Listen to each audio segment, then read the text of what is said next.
Hey, what is going on, guys? Welcome back to the channel. My name is Hart, and today I'll be breaking down this 8-game NBA slate here on DraftKings, doing a game-by-game breakdown, talking through some of my favorite early look core plays, as well as going through a potential lineup process and build.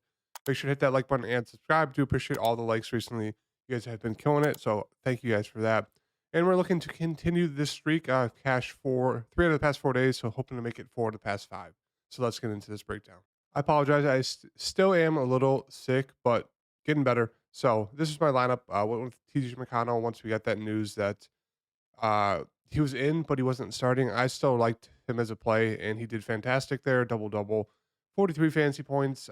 He was pretty chalky, as you can see, 43.5% owned. Malik Monk, surprised he was 16% owned in this tournament here. Um, I just liked I fell on him, so I kind of liked the play, and obviously helped that Kevin Herter got hurt, but Monk really didn't do anything. He got like 12 fantasy points in the first quarter, which was great, and then I don't think he got more than like two until like the fourth quarter. So he turned it on in the fourth quarter, but yeah, wish he could have got a little bit more there. Gary Trent, as I mentioned in my video, I really liked him off the bench here, 23%. He went for almost 40. Pascal Siakam, I said I wanted to go to him, and he was fantastic. Almost a 60 bomb from him in a great matchup. So those two were fantastic. They were part of the core play video, as you guys saw yesterday.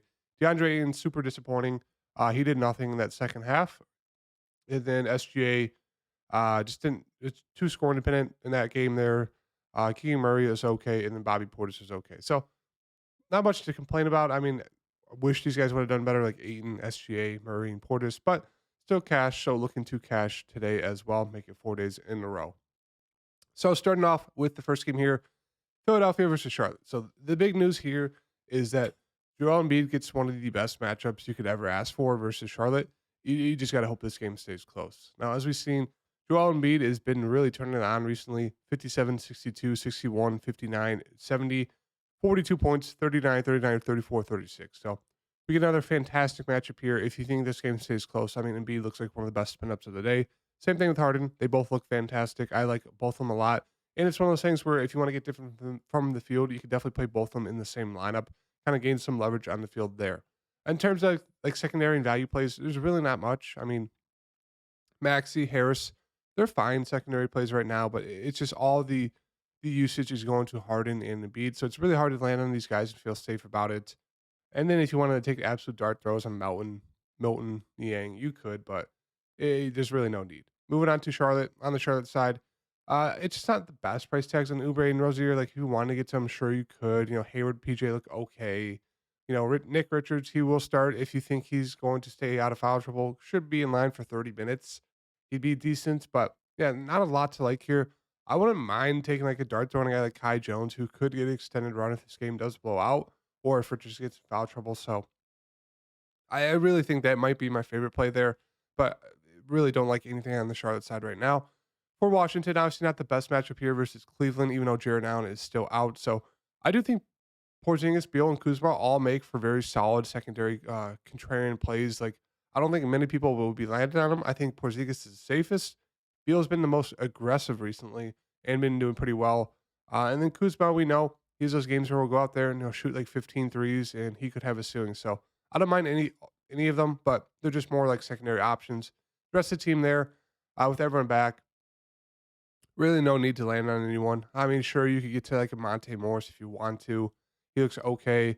Gafford, you could take that dart throw there. I don't mind it. They're just more like risky options. I'd rather stick with the main three. Moving on to the Cleveland side. Mitchell, we know he's the highest ceiling on the team. I think he looks pretty solid here in a good matchup. Mobley, Garland, I do have a good amount of interest in both of them. Their prices came down. You know, Mobley's been very solid without Jared Allen in the past 2 games. He's also dealt with some like foul trouble issues versus Philadelphia. I don't know if that's correct. I think he had like 3 or 4, unless they took some fouls away. But I know for a while he was doing with some foul trouble issues in like the first quarter of both games, and it kind of limited him. But he really came out in the second quarter or second half, and both of them did really well, stayed out of foul trouble. So I do really like him right now in this matchup versus Washington. So I'm gonna throw him in there right now. It's my one of my core plays. I do like Garland a good amount. His price really dropped down. Should be in line for 35 plus minutes in a close game. We know he's very, very solid, so he looks good as well here in a good matchup. Levert, Okoro, Seti, Stevens, Rubio, all guys you can take a shot on if you want like cheaper value plays. I mean, Karras got extended. Don't expect him to get 30 plus minutes. I expect him to be anywhere from like 24 to 35. And it really just depends on how he's playing. That 49 game was without Donovan Mitchell.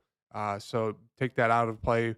But this last game with Mitchell and Garland back, he did get 40. He got extended, but he was super, super good. So you really can't expect that. But I think he makes for a decent, mid range play.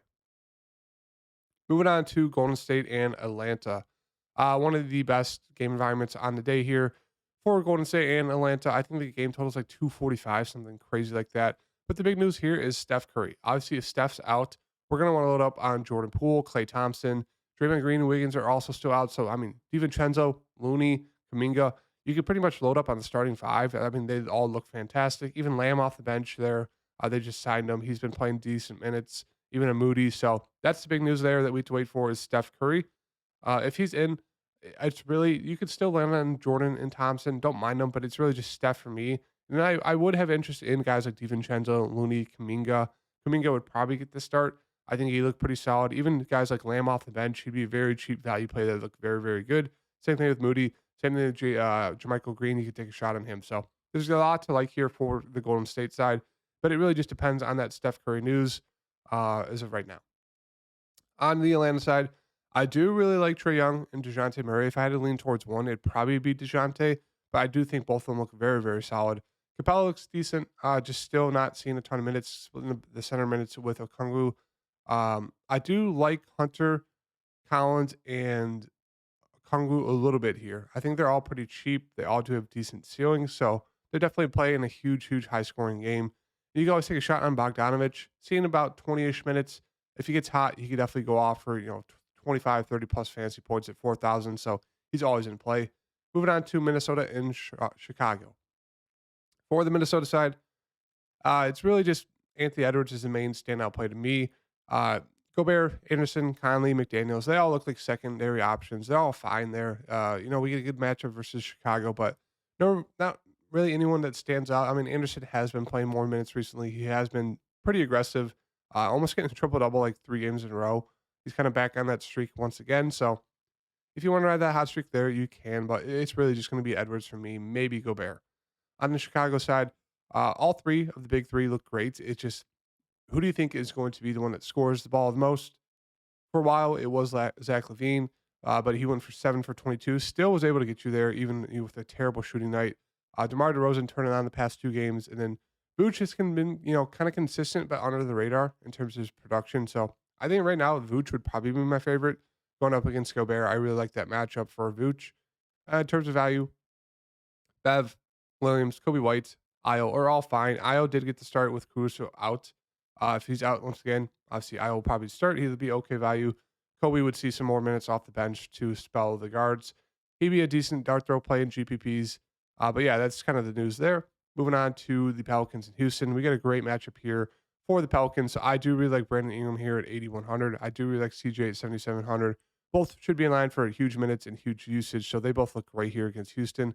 I do like taking a shot on J-Val here at 5,700. Minutes have been god awful. He's dealt with foul trouble. He's dealt with blowouts. But yeah, if we get close to 25 to 30 minutes, we know he could have a huge, huge game at 5,700. So it might be a risky day for me to go to him, but I think I might do it. So he looks fantastic. In terms of the wings, Trey Murphy's priced up too high for me, even though he's been doing well. Brandon Ingram, CJ are back. Same thing with Herb Jones. Josh Richardson, I don't mind taking a shot at him. He looks like okay value, but really right now it's just kind of the main three for me. And it's sure you can take a shot on Larry Nance, if he gets extended, but it's just going to be the main three for me.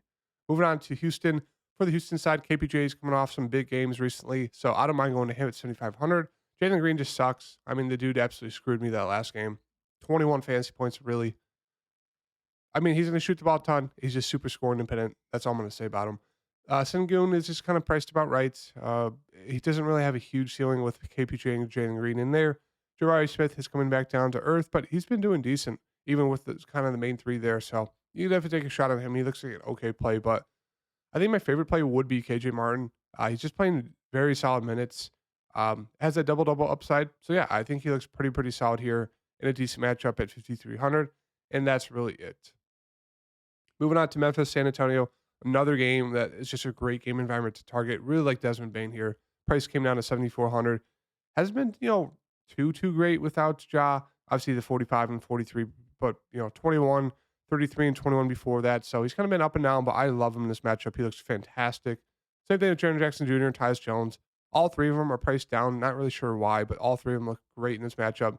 Just hope the game stays close and there's no random blowout. Tillman looks decent in the mid range. Brooks, you can always take a shot on him, but he sucks. And Santi, I think he makes for a decent, tournament option because he could get extended if the game blows out. On the Spurs side, pretty much a full healthy team, which we haven't seen in years for the Spurs. But yeah, I mean, they're going to start most likely Johnson, Collins, Sohan, Trey Jones, and maybe a Branham. They'd probably bring Vassell off the bench, but we'll have to wait and see. Right now, no real standouts to me. Collins looks decent. Vassell looks decent. You could definitely land on Sohan, but with everyone kind of back, there's not a lot of interest for me. Trey Jones is pretty cheap, but he's just not seeing a ton of minutes. Saw 32 last game, which is promising, but they also do have Branham, who's been a lot more aggressive recently. So yeah, I mean, they just have a lot of mouths to feed right now. Not everyone is priced great, so not a lot of interest for me on that Spurs side. Moving on to Boston and Portland. Boston, obviously, the huge news here is Jason Tatum. And it's one of those things where you're going to have to really shape your lineup around it because this game is 3 hours after the first game starts. So if you're a single entry person, you're going to have to play around with the fact that Tatum might be out.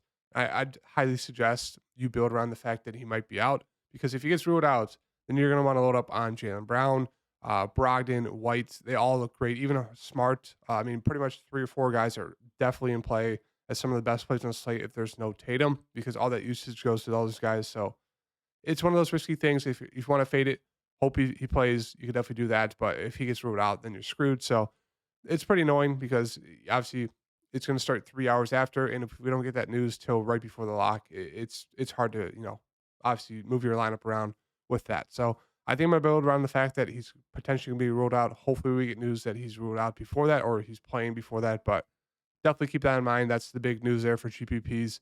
Really allows you to gain leverage and low owned guys if people don't build around that fact. And most people don't. Most people just assume or they just forget and they don't build around the fact that Tatum might be out or whoever the team is with their star player might be out. And you'll get some really, really low owned guys who definitely go off and really, really help you take down massive amounts of money. So definitely keep that in mind. But right now, that's the huge news. If he's out, obviously you want to load up on Brown, White, Brogdon, and Smart. If he's in, then everyone's just pretty solid secondary options. Like Tatum's a solid spin up. Brown, Brogdon, Whites, they're all decent secondary pieces. And then moving on to Portland, big news here is Dame and Grant. Dame played last game. Grant did not. With Grant out, they started Watford, who's only center eligible, who's not the best. Wish he was power forward eligible as well, but he played 40 minutes. He played a huge amount of minutes in a pretty close game there. So he'd look decent at 4,500 if he gets to start again. Obviously, another situation where we don't know if Grant or Dame are going to be in. So it's going to be hard to build around the fact because there's just a ton of plays to like that. It's hard unless we get the news soon that it's hard. It's such a wrench in this slate today is if that these two guys are potentially might be out and the Boston game, Tatum might be out. So that's the big question mark today is that Boston Portland game. And then Dallas and Lakers. For the Lakers or Dallas side, Kyrie might be back. If he's out, these guys are priced up to the point where you can land on them. Like Hardy would be fine, Green would be fine, but everyone else, it's just like everyone else is priced up about right. Max Kleber, I think, is still a decent value play. His minutes have gone up. He's now seen mid 20s minutes, even though he hasn't been productive at all. But 3,400 for a guy that could definitely get you 25, 30 fantasy points. Keep that in mind. I think he'd be my favorite play. Now, if Kyrie's in and not on a minutes limit, I think he looked like a great spend up. But yeah, everyone's kind of priced up about right, even if Kyrie's out. On the Lakers side, really, right now, it's only Anthony Davis for me. Still not priced up about right. He should be like 11K player, probably like 11, closer to 11.5 with how he's been doing recently with no LeBron. He's averaging like 55 fantasy points, somewhere around there. So, yeah, I think he's my favorite play. That's really it. Yeah, and that does it for the slate breakdown. Obviously, the big news there is the Boston-Portland game. So, as I mentioned, I'm going to be building around the fact that those guys might be rolled out and that Golden State game with Steph. So there's a ton of options to like on the slate. It could get very, very crazy and hectic with a bunch of the injury news. But yeah, make sure to stay tuned with me on Twitter Hit that like button. I'll see you guys in the next video. Peace.